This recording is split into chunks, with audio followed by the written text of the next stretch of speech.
박수현 의원님이 준비한 판도라를 좀 열어볼게요. 시간이 벌써 꽤 많이 흘러서 박수현 의원님도 판도라 열고 가셔야죠. 그러니까요. 그렇죠. 준비 제대로 많이 해오셨을 텐데. 자, 그러면 박수현 의원님이 준비한 판도라 열어주세요. 김재원 최고위원님 말씀을 많이 할 시간이 없기 때문에 제가 빨리 진행하겠습니다. 네, 오늘 제가 준비한 판도라는 국민의힘이 땡땡땡땡 네 자입니다. 하고 있다. 땡땡땡땡 네 글자입니다. 하고 있다. 김재원 최고위원님. 일단 우리 당이 지금 많이 애먹고 있죠. 그래서 고군분투하고 있다. 고군분투. 고군분투.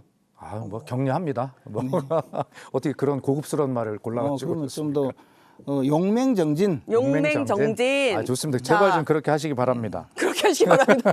정답인가요? 땡이죠. 땡이다. 그럼 정답은? 아니 뭐 스스로 잘 아실 거예요. 아실 텐데 국민의힘이 국민의힘 하고 있다.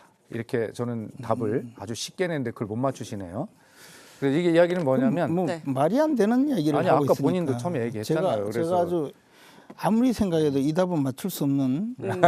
자, 문제를 그러면 어렵게 짧게 설명 냈으니까. 주시겠어요? 국민의힘이 국민의힘 있다. 이런 얘기죠. 결과적으로는 지난 대선도 네. 어떤 국민을 위한 미래를 준비한 것이 아니라 사실상 알고 보니까 당권 경쟁에 투쟁한 거에 불과했다는 의심을 받고 있잖아요. 그것이 네. 대선 이후에 여실히 드러나고 있어요. 반성과 국민에 대한 사과도 없이 지금 전당대를 언제 하냐, 어떻게 하냐, 뭐 친윤, 뭐 이렇게 싸우고 있고 하와이 바다 건너에서 홍준표 전 시장님은 또 핵폭탄을 막 쏘고 있고 막 이런 모습을 보이고 있잖아요. 그래서 이렇게 볼 때 이 국민의힘이 대선이 끝나고 패배를 했는데도 전혀 변하지 않은 그 모습 그대로 국민의힘 그대로 있더라. 원래는 제가 국민의 짐 하고 있다 이렇게 하려고 했는데 그건 뭐 선거도 지셨는데 우리 김재원 최고위원께 너무 마음 아픈 예의가 없는 말 같아서 네. 국민의힘이 여전히 변하지 못하고 있는 그대로 국민의힘 하고 있다. 네. 이 정도 하겠습니다. 아니 그 당권 일단 말씀하셔가지고 당권 경쟁 그 얘기 좀 해보고 싶은데 그렇지 그러세요. 않아도 지금 국민의힘 뭐 오늘 의원총회를 지금 장시간 했어요. 근데 결론을 못 내렸는데 핵심은 이제 차기 지도 체제였단 말이에요. 근데 보면은 이 지도 체제 관련해서도 친한계는 뭐 관리형 비대위원장 두고 그다음 조기 전당대회 하자. 친윤계는 혁신형 비대위원장 두고 12월까지 하는 이 비대위 체제 유지하자 이렇게 얘기를 했단 말이에요. 왜 이렇게 입장이 엇갈리는 건지 일단 김재원 최고위원님 당내 상황이니까 짧게 좀 설명해 주시겠어요? 근데 뭐 저는 아무리 이렇게 떠들어도 네. 빨리 전당대회 해서 후임 당대표가 주도권을 가지고 혁신을 하든 뭐 개혁을 하든 쇄신을 하든 그렇게 하는 것이 맞지. 우리 당이 사실 대선을 치르면서도 그 비대위원회를 구성해서 비대위에서 대선을 치렀거든요. 그러니까 민주적 정당성이 없는 분들이 모여서 있으니까 도대체 국민들이 어떻게 생각하는지도 모르고 당원들이 어떻게 생각하는지도 모르고 그러니까 심야에 그 평생 1,000원짜리 당비도 한번 안 내본 분을 우리 당이 당대표로 바꿔치기 하려다가 실패한 것 아니겠어요? 당 후보로. 예. 그러니까 저는 그냥 전당대회를 하고 나서 그 전당대회에 선출된 당대표가 뭐 당론을 변경하든 또는 후보 교체에 대해서 당무 감사를 하든 무슨 쇄신을 하든 하는 것이 맞지. 네. 지금 그 김용태 비대위원장은 굉장히 쇄신적이고 훌륭한 분이지만 임기가 6월 30일까지예요. 네. 정해져 있거든요. 그런데 이분이 다시 자기 임기를 연장해서 내가 쇄신을 하겠다고 하면 얼마나 많은 분들이 수긍을 할지 저는 좀 현실성이 없다고 봐요. 왜냐하면 이미 비대위원장하고 몽땅 사퇴하자고 해서 비대위원들이 다 사퇴하겠다고 해놓은 상태예요. 네. 그런데 비대위원장이 그것을 무시하고 다시 비대위원들을 선출하고 그분들과 함께 다시 전국위원회를 열어서 내가 임기를 연장하겠다. 이것은 제가 봐서 좀 어려울 거고 네. 그러면 다시 또 전당대회 할 것 없이 혁신형 비대위원회를 구성해서 비대위원장 중심으로 당 혁신을 하자고 하는 것이 지금 와서 왜 저 비대위원장을 선출해야 되는지에 대한 네. 마땅한 이유가 없어요. 그냥 이것은 아마 각자 자신들의 생각이 이해관계가 있을 것 같은데 저는 그냥 물러난 네. 아무것도 아닌 평당원의 입장에서 본다면 가능한 이야기를 하시면 좋겠어요. 그냥. 그러면 만약에 전대를 치른다면 지금 뭐 여러 대표 주자들이 좀 있습니다. 그런데 이제 한동훈 전 대표 측에서는 이번 당대표 선거에 나가면 이길 거다. 왜냐하면 뭐 경선 때 43.37%를 받았기 때문에 이기고 남는다 이렇게 얘기를 하고 있는데 저희가 짧게 퍼센트로 얘기를 해볼게요. 한동훈 전 대표가 당권을 잡을 수 있다. 몇 퍼센트 정도라고 생각해요? 저는 충분히 가능하다고 봐요. 충분히 왜냐하면 가능하다. 이번에 9월 초에 네. 전당대회를 한다는 거잖아요. 그런데 한동훈 대표 측은 지난번에 당원들 투표에서 조금 미진해서 그 대선 후보가 되지 못했다고 생각을 하거든요. 그래서 대통령 선거 기간 중에도 사실 대통령 선거운동보다는 전국에서 이 당원 입당 원서를 많이 받았어요. 네. 그래서 한동훈과 함께하는 분들은 이제 입당을 해달라 해서 입당 원서를 잔뜩 받았는데 자신들 주장으로는 20만 명이래요. 그쪽에 근데 뭐 그렇게 해야 되겠습니까? 뭐 얼마 되는지는 몰라도 이분들이 5월 말까지 입당을 한 분이면 6, 7, 8, 3개월 당비를 내면 9월 초에 전당대회 때 모두 이제 투표권을 행사할 수 있거든요.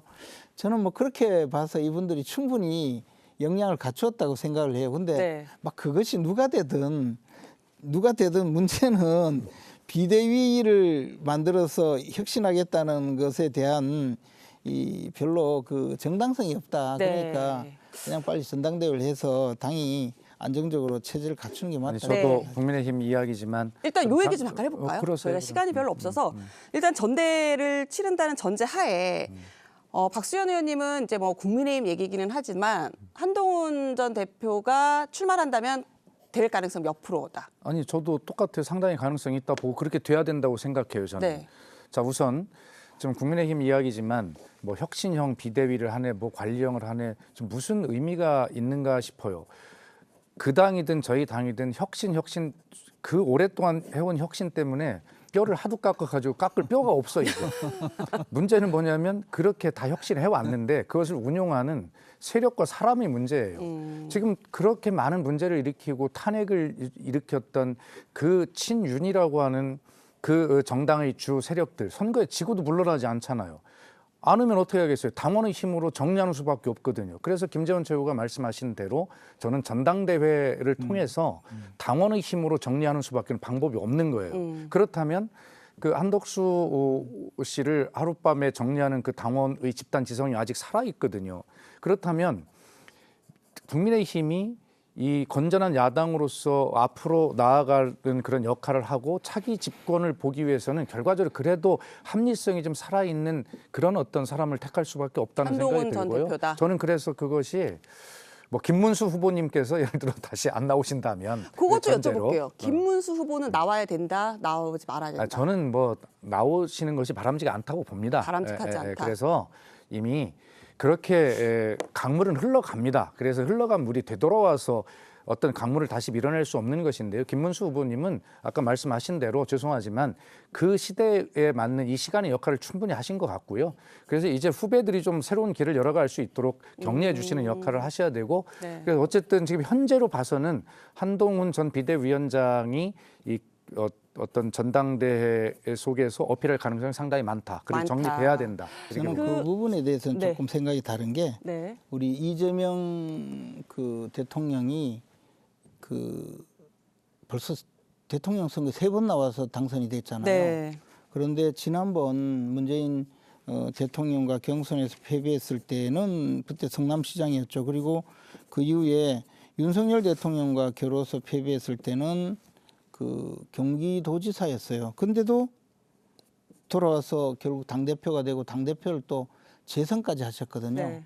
그래서 지금 흘러간 물로 따지면 이재명 대통령 태평양쯤 가서 돌아야 되는 물인데 그것을 뭐 아무나 그냥 마구 이야기할 건 아니고 다만 역사적인 소명이 어느 정도이냐 그거에 따라 다르겠죠. 그러면 제가 김재현 최고위원님 말씀을 들어보면 약간 김문수 후보가 나와야 된다라는 저는 그런 뜻은 아니고 하는데 그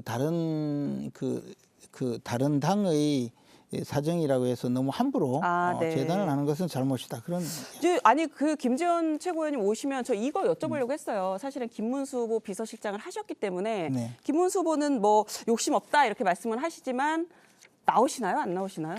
그건 알 수가 없는 것이 소통을 좀 그때 해보지 당시의 않을까요? 그 발언은 네.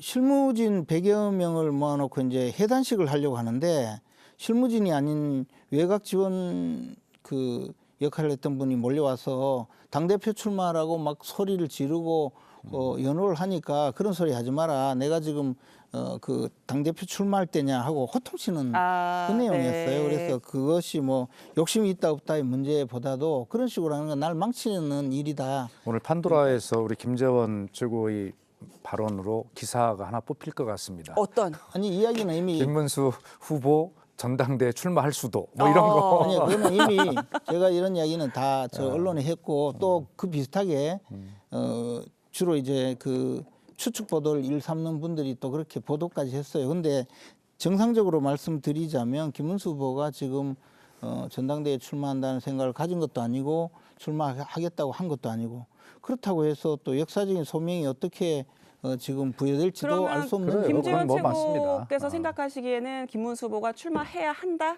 하지 말아야 한다? 저는 그것조차 지금 알 수가 없는 것이 그것조차 지금 알 수 지금 우리 없다. 당이 지금 무슨 비대위를 구성해서 혁신을 할 거냐 말 거냐 이걸 논하고 있는데 네. 그리고 저는 그런 논의 자체가 의미가 없는 거라고 보죠. 네. 예. 네, 그러면 요 국민의힘 상황은 아직 의원총회에서 결론을 내리지 못했고 다시 또 의원총회를 통해서 좀 더 논의를 해본다고 하니까 저희가 좀 지켜보도록 하겠습니다.